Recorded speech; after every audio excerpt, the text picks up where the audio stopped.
Selamat datang dalam pembahasan penting mengenai sesak napas. Kondisi ini, yang dalam istilah medis dikenal sebagai dyspnea, adalah sensasi tidak nyaman saat bernapas, di mana seseorang merasa sulit untuk mendapatkan cukup udara. Ini bukan sekadar kelelahan biasa, melainkan perasaan terengah-engah atau tercekik yang bisa sangat mengkhawatirkan. Sesak napas bisa muncul secara tiba-tiba atau berkembang secara bertahap seiring waktu. Intensitasnya pun bervariasi, mulai dari ringan hingga sangat parah, bahkan bisa mengancam jiwa. Memahami kondisi ini sangatlah penting, terutama bagi para orang tua, agar dapat mengenali tanda-tanda bahaya dan mengambil tindakan yang tepat untuk diri sendiri maupun anggota keluarga. Video ini akan membahas secara mendalam tentang berbagai penyebab sesak napas, gejala-gejala yang menyertainya, serta langkah-langkah penanganan dan pertolongan pertama yang bisa dilakukan. Tujuan kami adalah memberikan pemahaman yang komprehensif agar Anda dapat bertindak cepat dan tepat jika menghadapi situasi ini. Mari kita mulai dengan memahami apa saja yang bisa menjadi pemicu sesak napas. Sesak napas bukanlah penyakit itu sendiri, melainkan sebuah gejala dari kondisi medis yang mendasarinya. Ada banyak sekali penyebab yang bisa memicu sesak napas, mulai dari masalah pada sistem pernapasan, jantung, hingga kondisi lain di luar kedua sistem tersebut. Memahami penyebabnya adalah kunci untuk penanganan yang efektif. Penyakit pada paru-paru adalah salah satu penyebab paling umum dari sesak napas. Organ vital ini bertanggung jawab penuh dalam proses pertukaran oksigen dan karbon dioksida.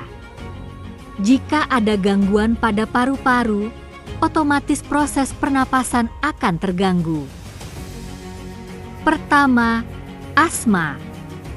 Asma adalah kondisi peradangan kronis pada saluran napas yang menyebabkan penyempitan dan pembengkakan. Penderita asma sering mengalami sesak napas, mengi, batuk, dan dada terasa sesak, terutama saat terpapar pemicu seperti alergen, asap, atau udara dingin. Serangan asma bisa terjadi secara tiba-tiba dan memerlukan penanganan cepat. Kedua, penyakit paru obstruktif kronis atau POK.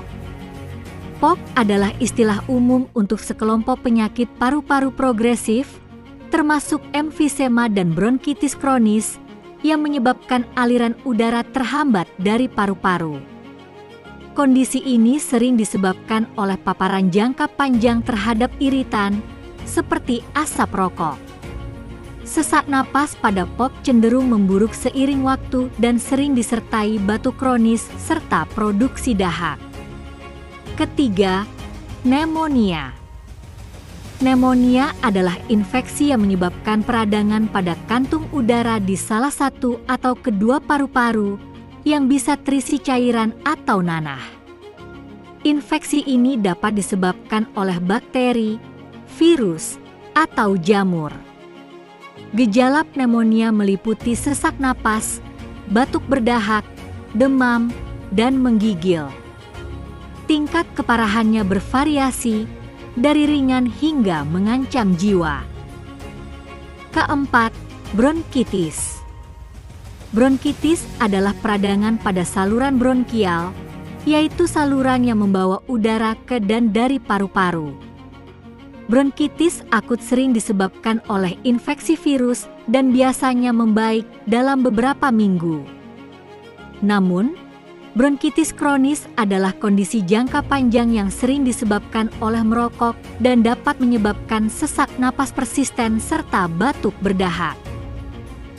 Kelima, efusi pleura. Efusi pleura adalah penumpukan cairan di ruang pleura, yaitu ruang tipis antara paru-paru dan dinding dada. Cairan yang berlebihan ini dapat menekan paru-paru, membuatnya sulit untuk mengembang sepenuhnya saat bernapas. Kondisi ini bisa disebabkan oleh berbagai penyakit, termasuk gagal jantung, pneumonia, atau kanker. Selain paru-paru, jantung juga memiliki peran krusial dalam sistem pernapasan karena bertanggung jawab memompa darah kaya oksigen ke seluruh tubuh dan membawa darah miskin oksigen ke paru-paru. Gangguan pada jantung dapat secara langsung memengaruhi kemampuan tubuh untuk mendapatkan oksigen yang cukup, sehingga menyebabkan sesak napas. Pertama, gagal jantung. Gagal jantung terjadi ketika otot jantung tidak dapat memompa darah secara efektif untuk memenuhi kebutuhan tubuh. Akibatnya, darah bisa menumpuk di pembuluh darah yang menuju paru-paru, menyebabkan cairan bocor ke dalam paru-paru. Penumpukan cairan ini, yang disebut edema paru, membuat paru-paru kaku dan sulit bernapas, terutama saat berbaring. Kedua, penyakit jantung koroner. Penyakit jantung koroner terjadi ketika pembuluh darah yang memasok darah ke otot jantung menjadi menyempit atau tersumbat. Hal ini mengurangi aliran darah dan oksigen ke jantung. Jika jantung tidak mendapatkan cukup oksigen, ia bisa menjadi lemah dan tidak efisien dalam memompa darah, yang pada akhirnya dapat menyebabkan gagal jantung dan sesak napas. Nyeri dada atau angina juga sering menyertai kondisi ini. Ketiga, aritmia. Aritmia adalah kondisi di mana jantung berdetak terlalu cepat, terlalu lambat, atau tidak teratur. Detak jantung yang tidak normal dapat mengurangi efisiensi pemompaan darah oleh jantung. Jika jantung tidak memompa darah secara efektif, tubuh mungkin tidak mendapatkan cukup oksigen yang dapat memicu sesak napas, pusing, atau palpitasi. Selain masalah paru-paru dan jantung, ada berbagai kondisi lain yang juga dapat menyebabkan sesak napas. Beberapa di antaranya mungkin tidak langsung terkait dengan sistem pernapasan atau kardiovaskular, namun tetap memiliki dampak signifikan. Pertama, alergi. Reaksi alergi yang parah, seperti anafilaksis, dapat menyebabkan pembengkakan pada saluran napas, termasuk tenggorokan dan bronkus. Pembengkakan ini dapat menyempitkan saluran udara dan menyebabkan sesak napas yang tiba-tiba dan parah. Paparan alergen seperti serbuk sari, debu, bulu hewan, atau makanan tertentu dapat memicu reaksi ini. Kedua, kecemasan atau serangan panik. Kondisi psikologis seperti kecemasan yang berlebihan atau serangan panik dapat memicu hiperventilasi, yaitu pernapasan yang sangat cepat dan dangkal. Meskipun terasa seperti sesak napas, sebenarnya tubuh mendapatkan terlalu banyak oksigen dan mengeluarkan terlalu banyak karbon dioksida. Hal ini dapat menyebabkan pusing, kesemutan, dan rasa tercekik. Ketiga, obesitas. Kelebihan berat badan, terutama di area perut dan dada, dapat memberikan tekanan tambahan pada diafragma dan paru-paru. Hal ini membuat paru-paru lebih sulit untuk mengembang sepenuhnya saat bernapas. Selain itu, orang dengan obesitas seringkali memiliki kebutuhan oksigen yang lebih tinggi yang dapat memperburuk sesak napas, terutama saat beraktivitas fisik. Keempat, anemia. Anemia adalah kondisi di mana tubuh kekurangan sel darah merah yang sehat atau hemoglobin, protein dalam sel darah merah yang membawa oksigen. Jika tubuh tidak memiliki cukup sel darah merah untuk mengangkut oksigen, organ dan jaringan tidak akan mendapatkan pasokan oksigen yang memadai. Akibatnya, tubuh akan mencoba mengkompensasi dengan bernapas lebih cepat dan lebih dalam, menyebabkan sesak napas dan kelelahan. Penyebab lain yang juga perlu dipertimbangkan meliputi penyakit refluks gastroesofageal atau GERD, di mana asam lambung naik ke kerongkongan dan dapat mengiritasi saluran napas. Kemudian, paparan ketinggian tinggi, di mana kadar oksigen di udara lebih rendah, juga dapat menyebabkan sesak napas pada individu yang tidak teraklimatisasi. Beberapa jenis obat-obatan tertentu juga dapat memiliki efek samping berupa sesak napas.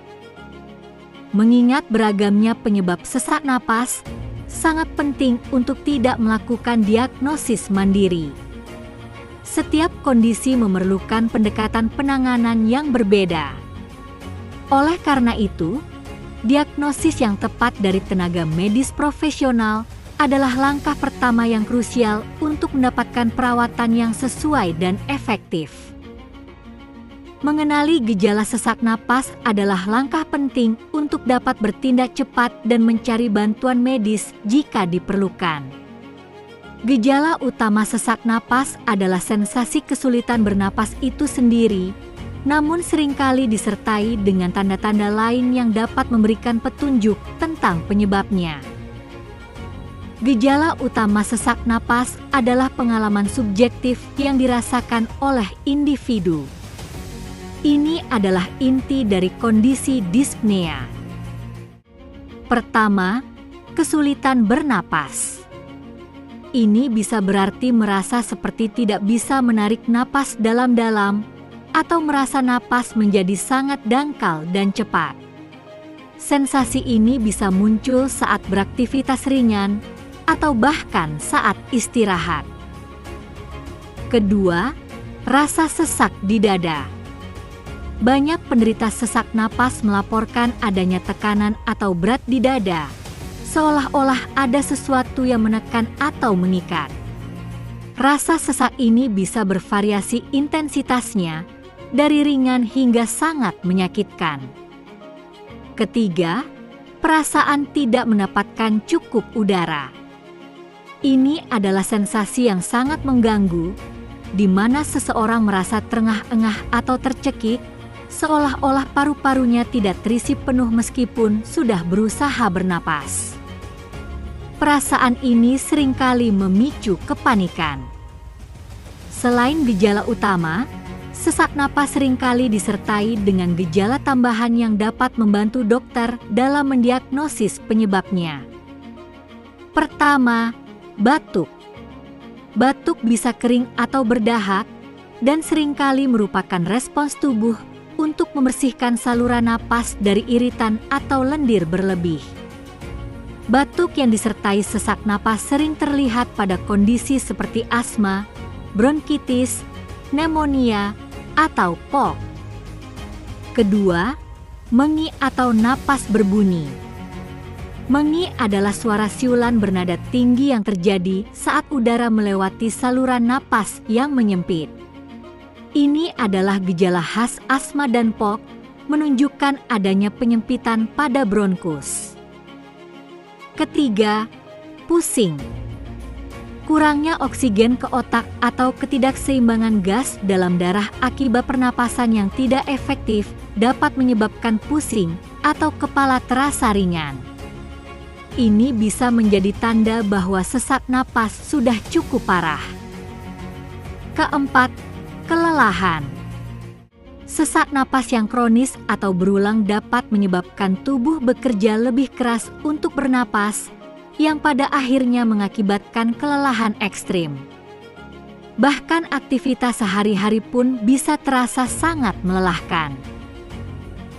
Kelima, perubahan warna kulit seperti kebiruan atau sianosis.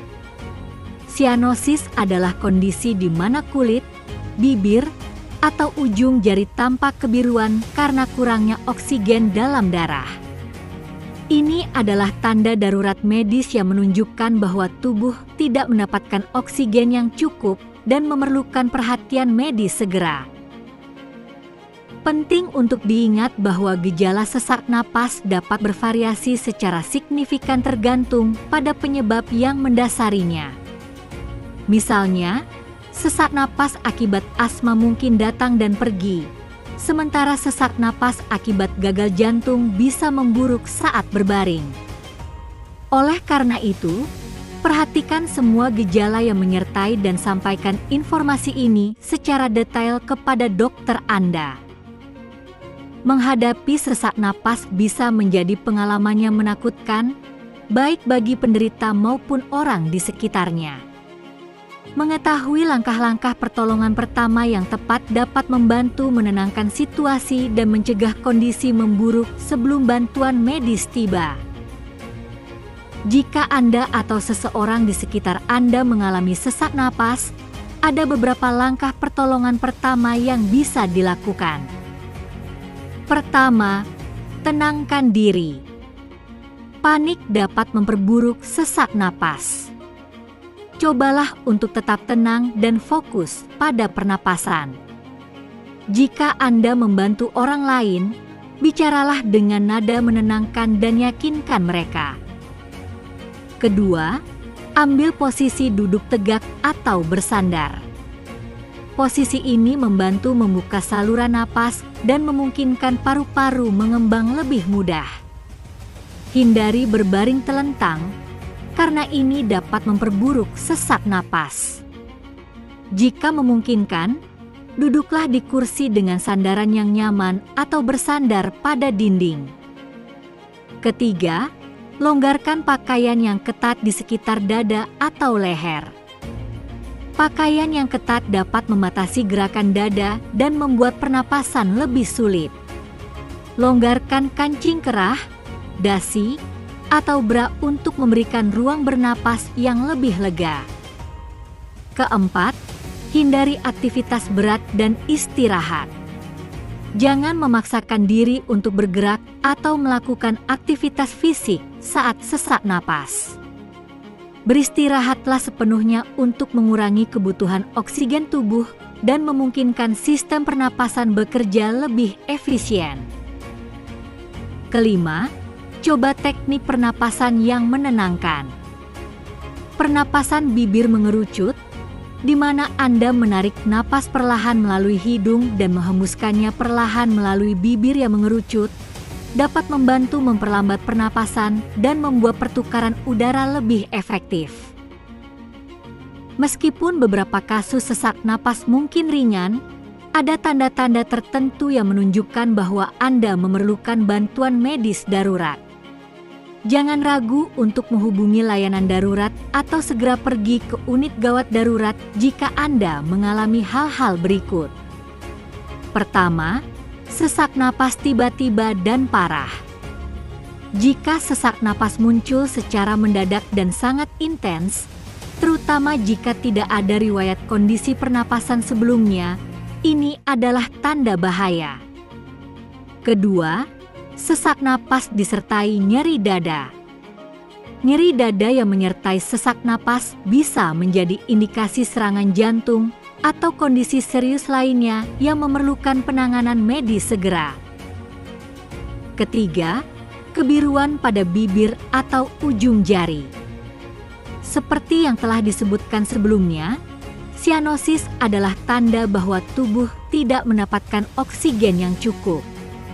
Ini adalah kondisi darurat yang membutuhkan intervensi medis segera.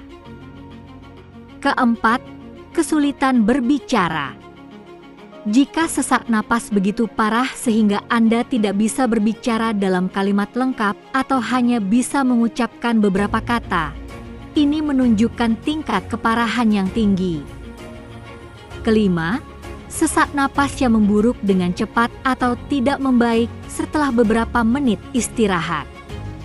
Jika kondisi tidak membaik meskipun sudah melakukan langkah-langkah pertolongan pertama, atau justru semakin parah, segera cari bantuan medis. Setelah Anda mendapatkan bantuan medis, dokter akan melakukan evaluasi menyeluruh untuk menentukan penyebab sesak napas dan memberikan penanganan yang sesuai. Pertama, pemberian oksigen. Jika kadar oksigen dalam darah rendah, dokter mungkin akan memberikan oksigen tambahan melalui selang hidung atau masker. Ini membantu memastikan organ-organ vital mendapatkan pasokan oksigen yang cukup. Kedua, penggunaan inhaler. Untuk kondisi seperti asma atau POK, dokter mungkin akan meresepkan inhaler yang mengandung bronchodilator. Obat ini bekerja cepat untuk membuka saluran napas yang menyempit, meredakan sesak napas. Ketiga, obat-obatan lain sesuai penyebab. Penanganan medis akan sangat bergantung pada diagnosis. Misalnya, jika penyebabnya adalah infeksi seperti pneumonia, dokter akan meresepkan antibiotik atau antivirus. Untuk gagal jantung, obat diuretik mungkin diberikan untuk mengurangi penumpukan cairan di paru-paru. Jika sesak napas disebabkan oleh alergi parah, epinefrin mungkin diperlukan. Keempat, prosedur medis atau operasi. Dalam beberapa kasus yang lebih kompleks, seperti efusi pleura yang signifikan atau kondisi jantung tertentu, prosedur medis atau bahkan operasi mungkin diperlukan untuk mengatasi penyebab sesak napas. Penting untuk selalu mengikuti instruksi dokter dan tidak menghentikan pengobatan tanpa konsultasi. Penanganan yang tepat dan berkelanjutan adalah kunci untuk mengelola sesak napas dan meningkatkan kualitas hidup. Sesak napas adalah gejala yang tidak boleh diabaikan. Ini bisa menjadi indikator dari berbagai kondisi medis, mulai dari yang ringan hingga yang mengancam jiwa. Memahami penyebab, mengenali gejala, dan mengetahui langkah-langkah penanganan yang tepat adalah kunci untuk menjaga kesehatan diri dan keluarga. Ingatlah, diagnosis yang akurat dari tenaga medis profesional adalah langkah pertama yang paling penting. Jangan pernah mencoba mendiagnosis atau mengobati diri sendiri berdasarkan informasi yang Anda dapatkan dari internet atau sumber non-medis. Setiap kasus sesak napas memiliki karakteristik unik dan memerlukan pendekatan penanganan yang disesuaikan. Video ini dirancang untuk memberikan informasi umum dan edukasi. Ini bukanlah pengganti nasihat, diagnosis, atau perawatan medis profesional. Jika Anda atau orang yang Anda cintai mengalami sesak napas, terutama jika disertai dengan gejala darurat seperti nyeri dada, kebiruan, atau kesulitan berbicara, segera cari bantuan medis. Kesehatan adalah aset paling berharga. Jangan ragu untuk berkonsultasi dengan dokter jika Anda memiliki kekhawatiran tentang sesak napas atau gejala lainnya. Tindakan cepat dan tepat dapat membuat perbedaan besar dalam hasil kesehatan. Terima kasih telah menyimak. Semoga informasi ini bermanfaat bagi Anda dan keluarga.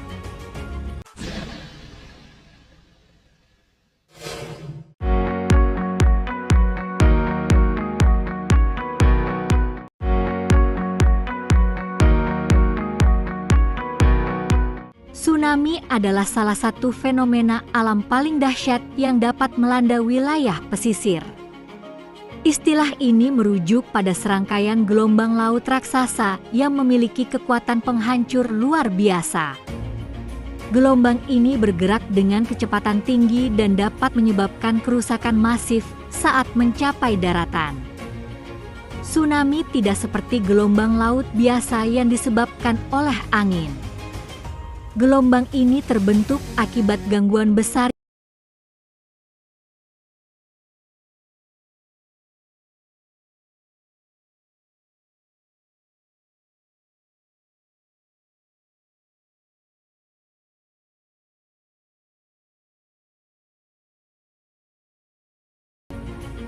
Kata ini merupakan gabungan dari dua karakter, yaitu Su yang berarti pelabuhan dan Nami yang berarti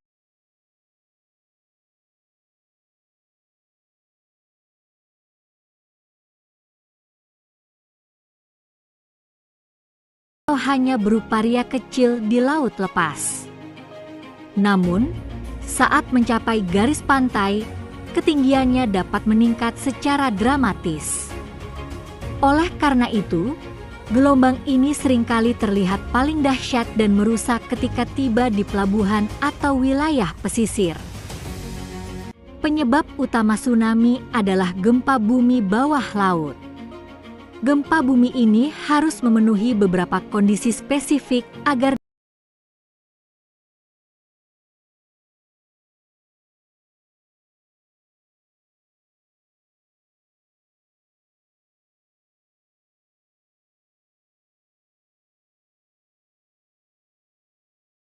di atas magnitudo 7,0.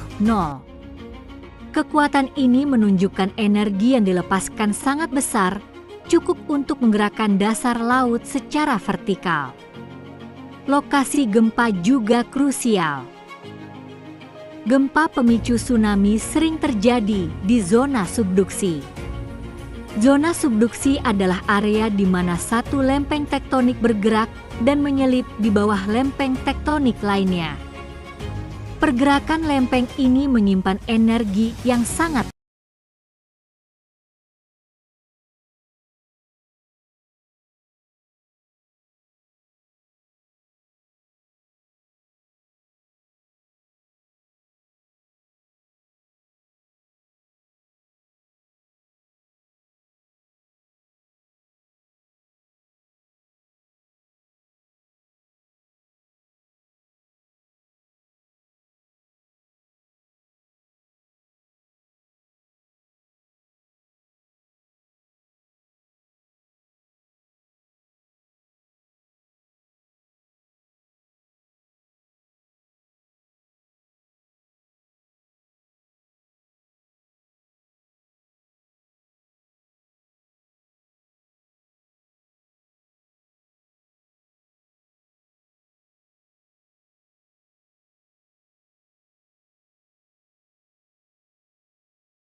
Pemahaman tentang penyebab-penyebab ini penting untuk kesiapsiagaan bencana.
Dengan kecepatan pesawat jet komersial. Energi gelombang ini tersebar di seluruh kolom air, dari permukaan hingga dasar laut. Ketika gelombang tsunami mendekati pantai, perilakunya berubah secara dramatis. Kedalaman air yang berkurang menyebabkan kecepatan gelombang menurun secara signifikan. Namun, energi gelombang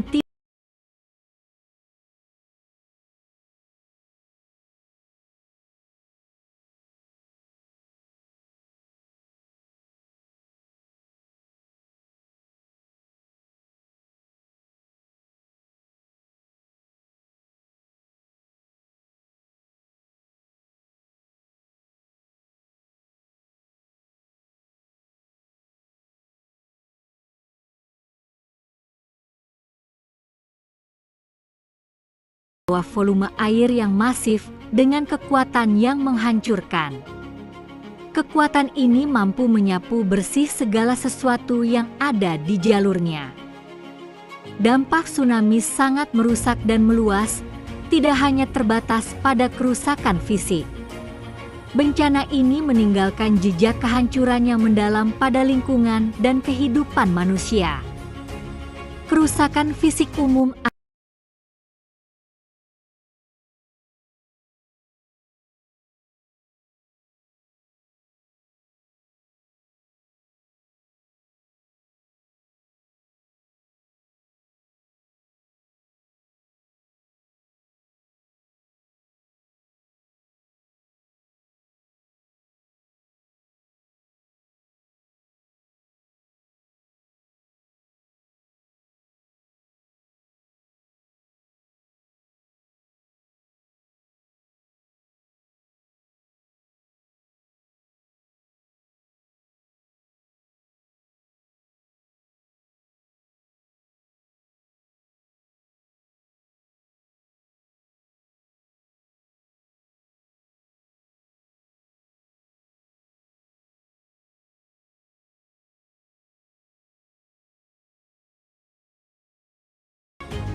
Dampak spesifik tsunami mencakup kerugian jiwa dan cedera yang sangat besar. Gelombang yang kuat menenggelamkan siapapun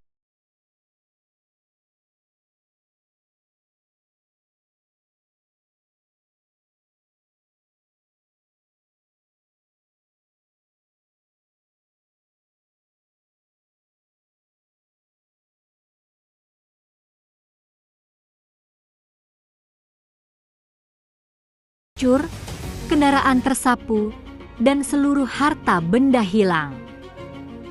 Kerugian ekonomi akibat kerusakan properti ini mencapai miliaran dolar. Jalan dan jembatan hancur, mengisolasi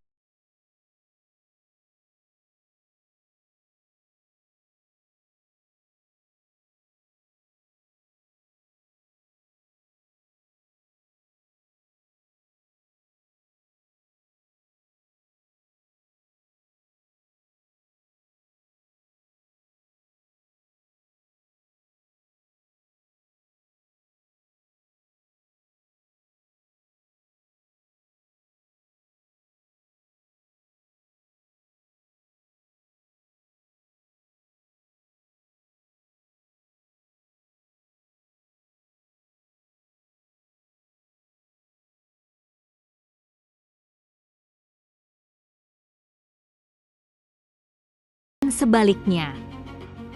Bahan kimia berbahaya dari pabrik atau fasilitas industri dapat tersebar luas. Puing-puing bangunan, kendaraan, dan sampah mencemari air dan tanah. Ini berdampak buruk pada kesehatan masyarakat dan ekosistem. Mitigasi dan sistem peringatan dini adalah kunci untuk mengurangi dampak bencana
ancaman tsunami di masa depan.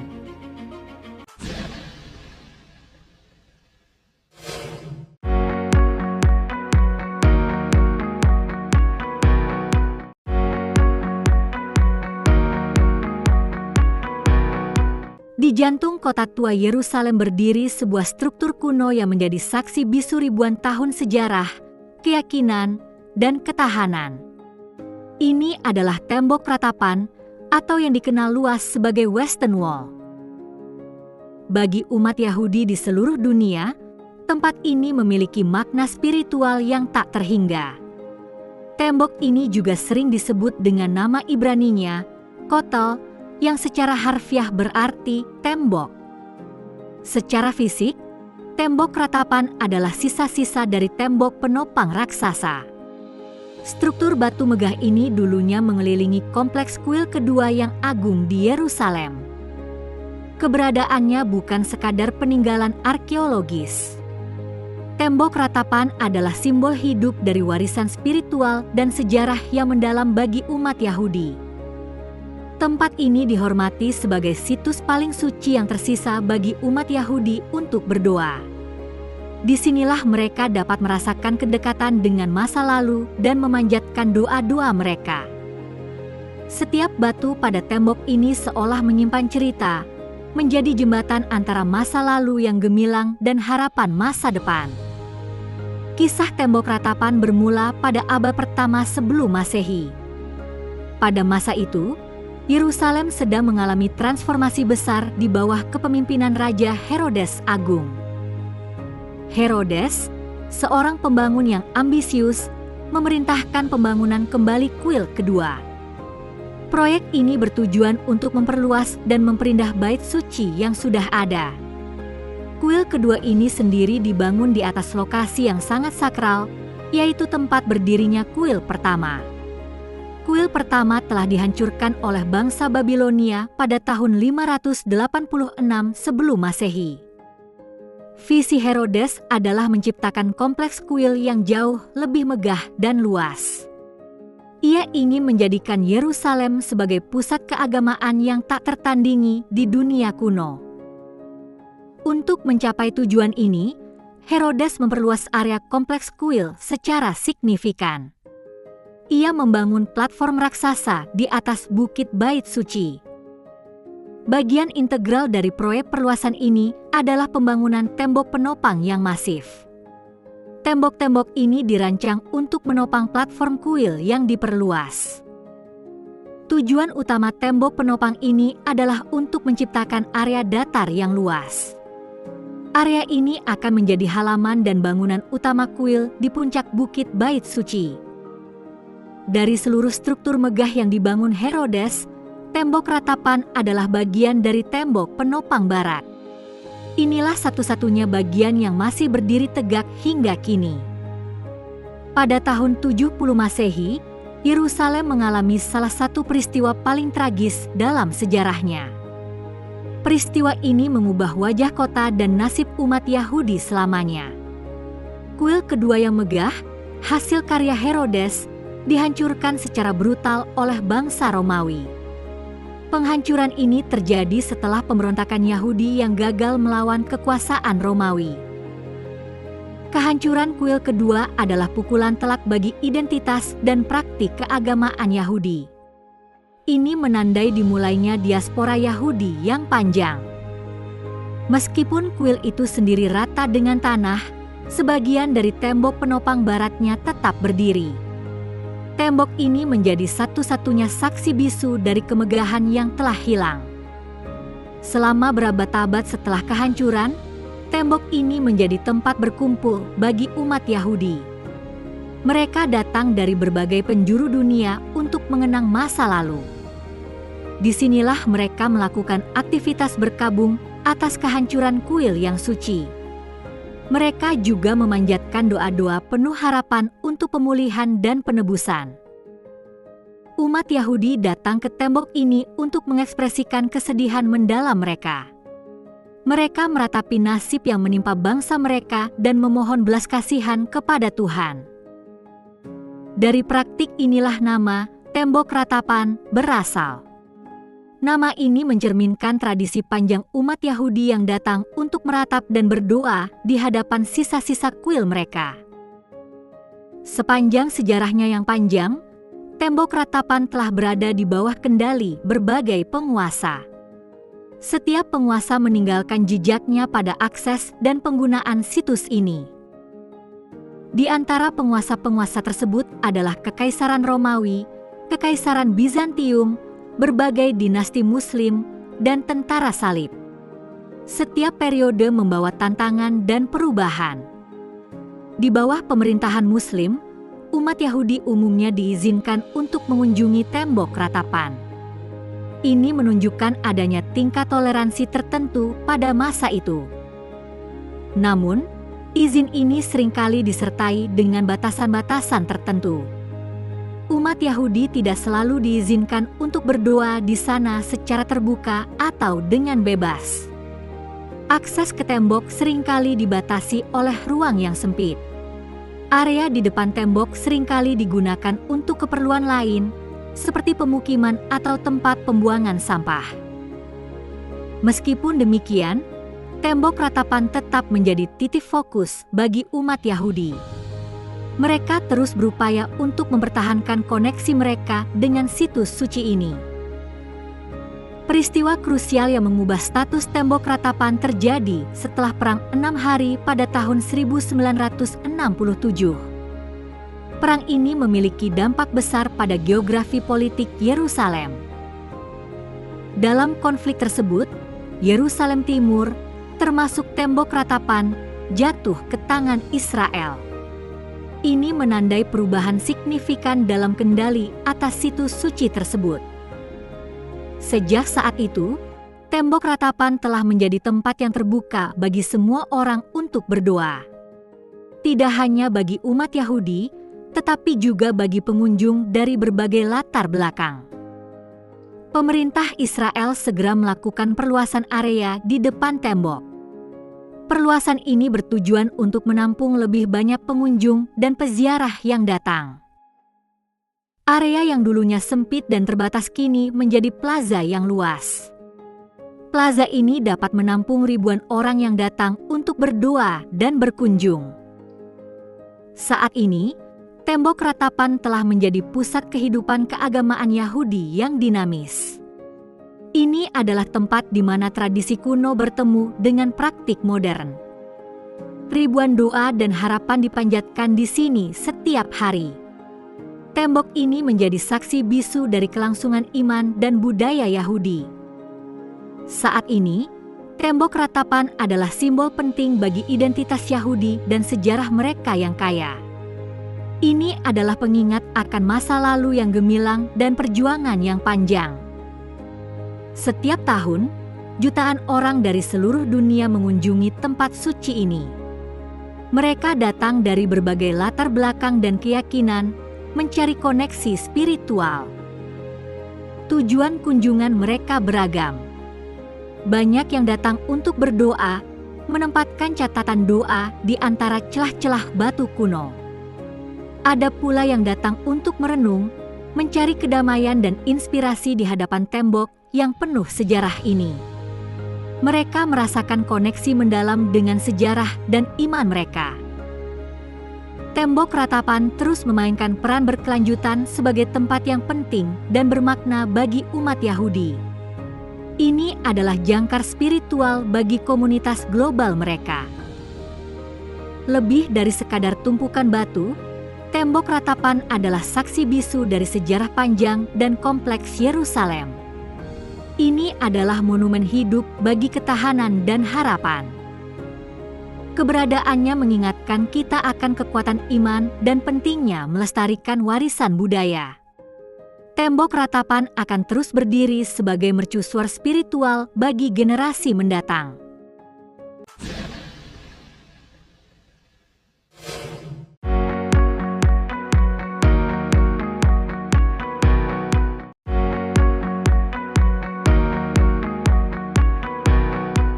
Pencarian akan gereja tertua di dunia merupakan sebuah perjalanan historis yang penuh dengan nuansa dan kompleksitas. Berbagai klaim muncul dari berbagai belahan dunia, masing-masing didasarkan pada tradisi, arkeologi, dan interpretasi sejarah yang berbeda. Hal ini menciptakan sebuah lanskap perdebatan akademis yang kaya dan mendalam. Di antara sekian banyak kandidat yang mengklaim gelar tersebut, satu nama secara konsisten muncul sebagai salah satu yang paling sering disebut dan diakui. Gereja Santo Petrus di Antiokhia menempati posisi sentral dalam diskusi ini. Keberadaannya menawarkan perspektif unik mengenai permulaan dan penyebaran agama Kristen. Fokus utama pembahasan kita kali ini adalah Gereja Santo Petrus, sebuah situs yang memiliki signifikansi historis dan religius yang luar biasa. Gereja ini diyakini sebagai salah satu komunitas Kristen pertama yang didirikan di luar Yerusalem. Lokasinya saat ini berada di wilayah yang dikenal sebagai Antakya, Turki modern. Kota ini dulunya adalah Antiokhia, sebuah metropolis kuno yang menjadi pusat penting bagi Kekaisaran Romawi. Keberadaan gereja ini di Antiokhia menegaskan perannya sebagai titik awal penyebaran ajaran Kristus ke dunia yang lebih luas. Keyakinan umum yang dipegang teguh oleh tradisi Kristen menyatakan bahwa Gereja Santo Petrus didirikan oleh Rasul Petrus sendiri. Pendiriannya diperkirakan terjadi pada abad pertama Masehi, tak lama setelah peristiwa Pentakosta. Ini menempatkannya sebagai salah satu komunitas Kristen paling awal yang terbentuk. Antiokhia pada masa itu adalah salah satu kota terbesar dan terpenting dalam Kekaisaran Romawi. Posisinya yang strategis menjadikannya pusat perdagangan, budaya, dan intelektual yang dinamis. Lingkungan kosmopolitan ini menyediakan lahan subur bagi penyebaran ide-ide baru, termasuk ajaran Kristen. Kota ini dengan cepat menjadi pusat awal yang vital bagi penyebaran agama Kristen. Dari sinilah, Injil mulai menyebar melampaui batas-batas Yudea. Antiokhia menjadi jembatan antara tradisi Yahudi dan dunia Helenistik yang lebih luas. Sebuah peristiwa penting yang tercatat dalam kitab Kisah Para Rasul pukul 11.26 menyebutkan bahwa di Antiokhialah para pengikut Kristus pertama kali disebut sebagai Kristen. Penamaan ini menandai identitas baru bagi komunitas yang sedang berkembang. Ini juga menunjukkan pengakuan publik terhadap kelompok ini sebagai entitas yang berbeda. Perkembangan ini menegaskan peran Antiokhia sebagai tempat di mana identitas Kristen mulai terbentuk secara definitif. Komunitas di Antiokhia tidak hanya menerima ajaran, tetapi juga mulai mengorganisir diri. Mereka menjadi model bagi gereja-gereja lain yang akan didirikan di kemudian hari. Kehadiran Rasul Petrus di Antiokhia, meskipun tidak secara eksplisit dijelaskan dalam detail di Alkitab, didukung oleh tradisi gereja yang kuat. Tradisi ini menempatkan Petrus sebagai uskup pertama Antiokhia sebelum ia pindah ke Roma. Peran ini memberikan legitimasi historis yang signifikan bagi gereja tersebut. Pendirian gereja di Antiokhia juga mencerminkan strategi awal penyebaran Injil. Para rasul cenderung menargetkan kota-kota besar dan strategis. Dari pusat-pusat ini, ajaran dapat menyebar lebih efektif ke wilayah sekitarnya. Dengan demikian, Gereja Santo Petrus di Antiokhia bukan hanya sebuah bangunan fisik. Ia adalah simbol dari permulaan gerakan Kristen yang dinamis. Ia mewakili titik di mana iman Kristen mulai mengakar kuat di luar tanah kelahirannya. Gereja Santo Petrus di Antiokhia memegang peran krusial dalam perkembangan sejarah Kristen secara global. Keberadaannya menandai sebuah fase penting dalam ekspansi agama ini. Antiokhia menjadi titik awal yang strategis bagi misi Kristen untuk menyebar ke seluruh dunia. Dari sinilah, Injil mulai menjangkau bangsa-bangsa non-Yahudi. Kota ini menjadi pusat misi yang dinamis, berbeda dengan Yerusalem yang lebih berfokus pada komunitas Yahudi. Ini adalah langkah fundamental dalam universalisasi pesan Kristen. Salah satu kontribusi paling signifikan adalah perannya sebagai titik tolak bagi perjalanan misionaris Rasul Paulus. Paulus memulai sebagian besar perjalanan misinya yang terkenal dari Antiokhia. Ini termasuk perjalanannya membawanya ke Asia Kecil, Yunani, dan akhirnya Roma. Gereja di Antiokhia tidak hanya mendukung Paulus secara logistik. Ia juga menjadi basis spiritual dan teologis bagi misinya. Komunitas ini menyediakan dukungan moral dan finansial yang diperlukan untuk upaya penyebaran Injil yang luas. Selain itu, Gereja Santo Petrus juga berkontribusi besar dalam perkembangan teologi Kristen awal. Para pemimpin dan pemikir di Antiokhia terlibat dalam diskusi-diskusi penting mengenai doktrin dan praktik gereja. Mereka membantu membentuk pemahaman awal tentang kristologi dan eklesiologi.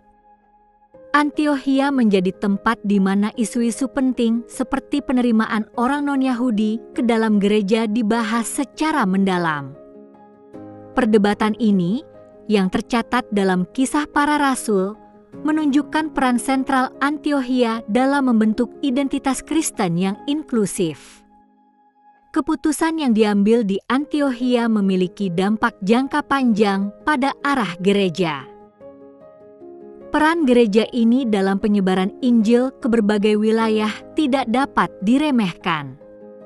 Dari Antiokhia, para misionaris dan penginjil diberangkatkan. Mereka membawa pesan Kristus ke berbagai kota dan desa di seluruh Kekaisaran Romawi. Gereja ini menjadi model bagi pembentukan komunitas-komunitas Kristen baru. Ia menunjukkan bagaimana sebuah gereja dapat berfungsi sebagai pusat pengajaran, ibadah, dan misi. Pengaruhnya meluas jauh melampaui batas-batas geografis Antiokhia. Dengan demikian, Gereja Santo Petrus bukan hanya sebuah situs bersejarah. Ia adalah monumen hidup bagi semangat misionaris Kristen awal. Ia mengingatkan kita akan keberanian dan dedikasi para pengikut Kristus pertama. Gereja Santo Petrus memiliki karakteristik arsitektur dan lokasi yang sangat unik, membedakannya dari banyak gereja lain. Gereja ini tidak dibangun sebagai struktur megah di atas tanah. Sebaliknya, ia terletak di dalam sebuah gua alami. Gua ini berada di lereng Gunung Silpius yang menjulang di dekat kota Antiokhia atau Antakya modern. Lokasi gua ini memberikan perlindungan alami dan kerahasiaan. Ini sangat penting pada masa-masa awal kekristenan. Keyakinan yang kuat menyatakan bahwa gua ini digunakan sebagai tempat pertemuan rahasia bagi umat Kristen awal. Pada masa itu, penganiayaan terhadap pengikut Kristus sering terjadi. Pertemuan di tempat tersembunyi adalah sebuah keharusan untuk keselamatan mereka. Penggunaan gua sebagai tempat ibadah memungkinkan mereka untuk berkumpul tanpa menarik perhatian otoritas Romawi. Ini adalah strategi bertahan hidup yang cerdas dalam menghadapi ancaman. Gua ini menjadi tempat perlindungan spiritual dan fisik. Kondisi gua tersebut masih ada hingga saat ini, meskipun telah mengalami banyak perubahan dan rekonstruksi. Selama berabad-abad, gua ini telah diperluas dan diadaptasi. Berbagai elemen arsitektur telah ditambahkan untuk mengakomodasi kebutuhan ibadah. Perubahan ini mencakup penambahan fasad batu yang megah di bagian depan gua. Interior gua juga telah diukir dan dihias.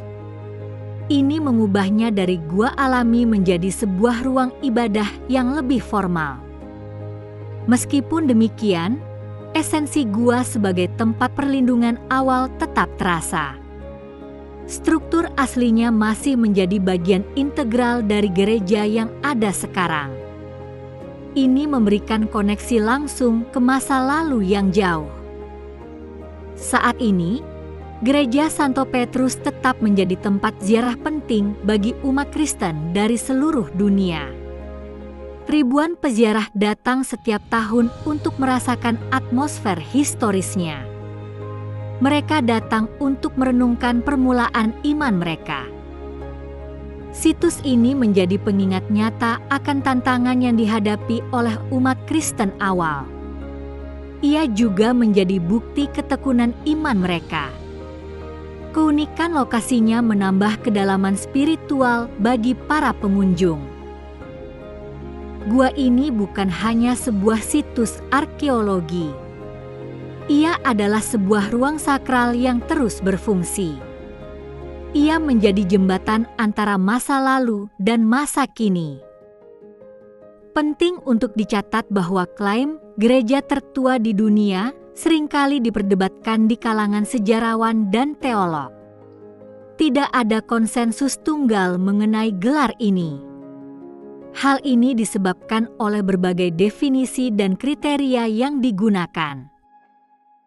Beberapa gereja lain juga mengklaim gelar yang sama, masing-masing dengan dasar klaim yang kuat. Misalnya, Gereja Megiddo di Israel yang ditemukan melalui penggalian arkeologi menunjukkan bukti keberadaan komunitas Kristen yang sangat awal. Ada pula klaim dari gereja-gereja di Yordania atau bahkan di Roma. Dasar klaim gereja-gereja lain ini seringkali didasarkan pada bukti sejarah dan tradisi yang berbeda. Beberapa mungkin memiliki bukti arkeologi yang lebih tua untuk struktur fisik. Sementara yang lain mungkin memiliki tradisi lisan yang kuat mengenai pendiriannya. Namun, penegasan bahwa gereja Santo Petrus di Antiokhia memiliki sejarah yang sangat kuat tetap relevan. Klaimnya didukung oleh tradisi gereja yang konsisten dan catatan sejarah awal. Ini menempatkannya sebagai salah satu kandidat paling kredibel. Adanya bukti yang mendukung klaimnya sebagai salah satu gereja Kristen tertua di dunia tidak dapat diabaikan. Bukti ini mencakup referensi dalam tulisan-tulisan Bapa Gereja awal. Ini juga didukung oleh peran Antiokhia dalam kitab Kisah Para Rasul. Perdebatan ini justru memperkaya pemahaman kita tentang sejarah kekristenan. Ini mendorong penelitian lebih lanjut dan analisis kritis terhadap sumber-sumber yang ada. Setiap klaim memberikan potongan teka-teki yang berharga. Gereja Santo Petrus mungkin bukan satu-satunya yang tertua dalam arti fisik. Namun, ia adalah salah satu yang tertua dalam hal kontinuitas komunitas dan signifikansi historisnya. Ia mewakili salah satu pusat awal yang paling berpengaruh. Diskusi mengenai gereja tertua seringkali bergantung pada definisi yang digunakan. Apakah itu bangunan fisik tertua? Atau komunitas Kristen yang paling awal dan berkelanjutan? Gereja Santo Petrus unggul dalam kategori yang terakhir. Gereja Santo Petrus berdiri sebagai simbol penting dari iman Kristen awal. Keberadaannya mengingatkan kita pada masa-masa permulaan yang penuh tantangan. Ia mewakili fondasi yang kokoh bagi agama yang kini dianut oleh miliaran orang. Gereja ini secara nyata merepresentasikan penyebaran awal agama Kristen dari Yerusalem ke dunia yang lebih luas. Ia adalah bukti fisik dari misi yang dimulai oleh para rasul. dari Antiokhia, pesan Injil menyebar ke berbagai penjuru. Situs ini juga menjadi pengingat akan pengorbanan dan ketekunan umat Kristen awal. Mereka menghadapi penganiayaan, penolakan, dan kesulitan yang luar biasa. Namun, mereka tetap teguh dalam iman mereka.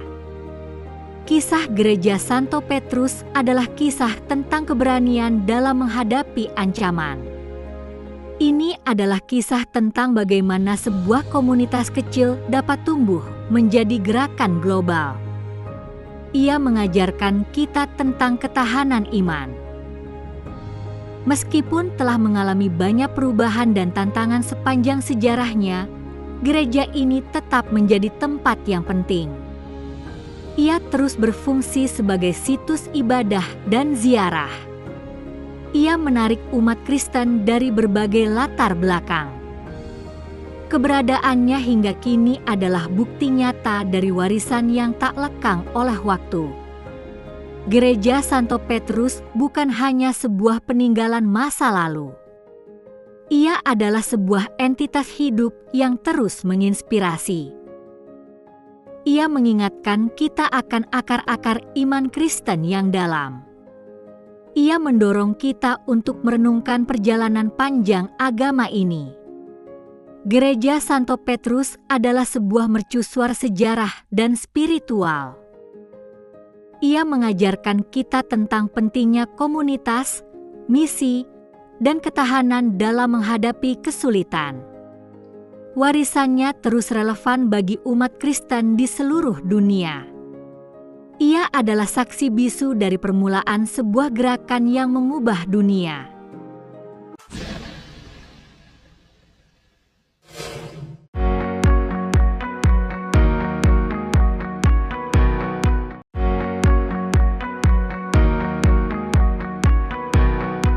Air Zam-Zam adalah sebuah mata air suci yang terletak di dalam kompleks Masjidil Haram, Kota Mekah, Arab Saudi. Mata air ini telah menjadi sumber daya yang sangat penting bagi jutaan jamaah haji dan umrah dari seluruh penjuru dunia. Keberadaannya bukan hanya sekadar sumber air minum, melainkan juga memiliki makna spiritual yang mendalam. Secara historis, air Zam-Zam telah ada selama ribuan tahun, jauh sebelum era kenabian Muhammad Shallallahu Alaihi Wasallam. Keberadaannya menjadi saksi bisu berbagai peristiwa penting dalam sejarah Islam. Umat Muslim meyakini bahwa air ini memiliki keberkahan yang luar biasa. Salah satu keajaiban utamanya adalah fakta bahwa air Zam-Zam tidak pernah kering, meskipun terus-menerus diambil dalam jumlah yang sangat besar setiap harinya. Fenomena ini menjadi bukti nyata kekuasaan Allah Subhanahu wa Ta'ala. Air Zam-Zam adalah simbol keajaiban yang terus memukau dan menginspirasi. Kisah air Zam-Zam berakar pada sejarah Nabi Ibrahim alaihissalam dan putranya, Ismail alaihissalam. Kisah ini merupakan salah satu fondasi penting dalam pemahaman umat Muslim tentang keberadaan mata air yang diberkahi ini. Peristiwa ini menunjukkan ketaatan dan kesabaran yang luar biasa. Atas perintah ilahi, Nabi Ibrahim alaihissalam meninggalkan istrinya, Hajar, dan putranya yang masih bayi, Ismail, di padang pasir tandus. Mereka ditinggalkan hanya dengan sedikit bekal air dan kurma. Ini adalah ujian keimanan yang sangat berat bagi keluarga tersebut. Setelah bekal mereka habis, kehausan melanda Hajar dan Ismail. Dalam keputusasaan, Hajar berlari bolak-balik antara Bukit Safa dan Marwa sebanyak 7 kali. Ia mencari air atau pertolongan di tengah gurun yang panas dan sepi. Di tengah pencarian yang melelahkan itu, Allah Subhanahu wa Ta'ala mengirimkan pertolongannya. Sebuah mata air tiba-tiba muncul di bawah kaki Ismail alaihissalam yang sedang menangis. Mata air inilah yang kemudian dikenal sebagai air Zam-Zam. Hajar segera mengumpulkan air tersebut agar tidak menyebar ke pasir. Ia mengucapkan Zam-Zam, yang berarti berkumpullah atau berhentilah mengalir. Sejak saat itu, mata air ini terus memancar dan menjadi sumber kehidupan di padang pasir. Salah satu keajaiban paling mencolok dari air Zam-Zam adalah fenomena tidak pernah keringnya. Meskipun jutaan orang meminum dan membawa pulang air ini setiap tahun, sumurnya tidak pernah menunjukkan tanda-tanda kekeringan. Ini adalah bukti nyata dari keajaiban Allah Subhanahu wa Ta'ala yang tak terbatas. Air Zam-Zam terus memancar dengan debit yang stabil, memenuhi kebutuhan miliaran manusia sepanjang sejarah. Fenomena ini menjadi salah satu daya tarik utama bagi para peziarah yang datang ke Mekah. Mereka menyaksikan sendiri kebesaran Sang Pencipta. Selain kuantitasnya yang tak terbatas, kualitas air Zam-Zam juga sangat unik. Analisis ilmiah menunjukkan bahwa komposisi mineralnya berbeda dari air lainnya di dunia. Air ini mengandung konsentrasi mineral tertentu yang bermanfaat bagi kesehatan. Beberapa mineral penting yang terkandung dalam air Zam-Zam antara lain kalsium, magnesium, dan fluorida. Kandungan mineral ini memberikan karakteristik rasa yang khas dan manfaat kesehatan yang diyakini. Air ini tidak hanya menyegarkan, tetapi juga menyehatkan. Umat Muslim percaya bahwa air Zam-Zam memiliki keberkahan khusus yang tidak dimiliki air biasa. Diyakini bahwa air ini dapat menyembuhkan berbagai penyakit fisik dan spiritual. Banyak kisah kesembuhan yang dikaitkan dengan meminum air Zam-Zam. Selain itu, air Zam-Zam juga diyakini dapat menghilangkan dahaga dengan sangat efektif. Bahkan dalam jumlah sedikit, air ini mampu memberikan kesegaran yang luar biasa. Ini adalah salah satu manfaat praktis yang dirasakan langsung oleh para jamaah. Air Zam-Zam juga memberikan manfaat spiritual yang mendalam bagi peminumnya. Banyak umat Muslim yang meminumnya dengan niat tertentu, seperti memohon kesembuhan, rezeki, atau ilmu. Mereka berdoa agar keinginan mereka terkabul melalui keberkahan air ini. Keyakinan ini didasarkan pada hadis Nabi Muhammad SAW yang menyatakan bahwa air Zam-Zam adalah air yang diberkahi. Nabi bersabda, air Zam-Zam itu tergantung niat orang yang meminumnya. Ini menunjukkan pentingnya niat dalam mengonsumsi air ini. Banyak jamaah haji dan umrah yang merasakan ketenangan batin setelah meminum air Zam-Zam. Air ini menjadi pengingat akan kekuasaan Allah dan rahmat-Nya yang tak terbatas. Setiap tegukan adalah penguatan iman.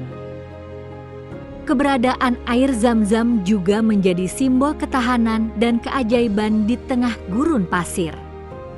Ia mengajarkan tentang kesabaran, tawakal, dan keyakinan penuh kepada Allah Subhanahu wa Ta'ala. Kisahnya adalah pelajaran berharga bagi seluruh umat manusia. Air Zam-Zam juga digunakan dalam berbagai ritual ibadah. Jamaah haji dan umrah seringkali meminumnya setelah tawaf atau sa'i. Air ini menjadi bagian tak terpisahkan dari pengalaman spiritual di tanah suci. Bahkan, banyak yang membawa pulang air Zam-Zam sebagai oleh-oleh untuk keluarga dan kerabat. Mereka ingin berbagi keberkahan air ini dengan orang-orang terkasih. Ini adalah tradisi yang telah berlangsung selama berabad-abad. Air Zam-Zam adalah bukti nyata bahwa Allah Subhanahu wa Ta'ala senantiasa menjaga hamba-hambanya. Ia adalah karunia yang tak ternilai harganya. keajaibannya terus menjadi inspirasi bagi umat manusia. Pemerintah Arab Saudi sangat memperhatikan pengelolaan air Zam-Zam. Mereka menyadari pentingnya air ini bagi umat Muslim di seluruh dunia. Pengelolaan yang cermat memastikan ketersediaan dan kebersihannya. Sumur Zam-Zam terus dipantau secara ketat untuk menjaga kualitas dan kuantitas airnya. Teknologi modern digunakan untuk memastikan kebersihan dan keamanan air. Ini adalah upaya besar untuk melayani jutaan peziarah. Proses pemurnian dan sterilisasi dilakukan secara berkala untuk memastikan air tetap higienis. Standar kesehatan internasional diterapkan dalam setiap tahap pengelolaan. Air Zam-Zam yang sampai ke tangan jamaah adalah air yang bersih dan aman. Air Zam-Zam didistribusikan secara gratis kepada jamaah haji dan umrah. Mereka dapat mengambilnya dari keran-keran khusus yang tersedia di berbagai titik di Masjidil Haram. Ini memudahkan akses bagi semua orang. Selain itu, air Zam-Zam juga disediakan dalam botol-botol kemasan yang dapat diambil oleh jamaah. Botol-botol ini tersedia di area-area tertentu di dalam masjid dan sekitarnya. Ini memastikan ketersediaan air yang praktis. Untuk jamaah yang akan kembali ke negara asal, air Zam-Zam juga didistribusikan melalui saluran khusus di bandara. Setiap jamaah biasanya diizinkan membawa sejumlah tertentu air Zam-Zam. Ini adalah fasilitas yang sangat dihargai. Distribusi juga dilakukan di tempat-tempat lainnya, seperti hotel-hotel dan pusat-pusat layanan jamaah. Tujuannya adalah untuk memastikan bahwa setiap jamaah memiliki akses mudah terhadap air Zam-Zam. Pemerintah Arab Saudi berkomitmen penuh dalam hal ini. Sistem distribusi yang efisien ini memungkinkan jutaan liter air Zam-Zam disalurkan setiap harinya. Ini adalah operasi logistik yang sangat kompleks.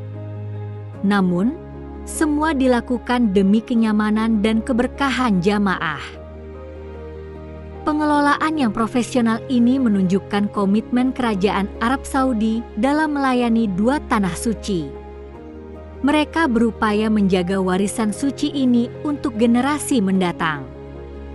Air Zam-Zam adalah amanah yang dijaga dengan baik. Air Zam-Zam lebih dari sekadar sumber air biasa. Ia adalah simbol iman yang kuat bagi umat Muslim di seluruh dunia. Keberadaannya mengingatkan kita pada kisah-kisah para nabi dan kekuasaan Allah Subhanahu wa Ta'ala. Air Zam-Zam juga merupakan simbol keajaiban yang tak lekang oleh waktu.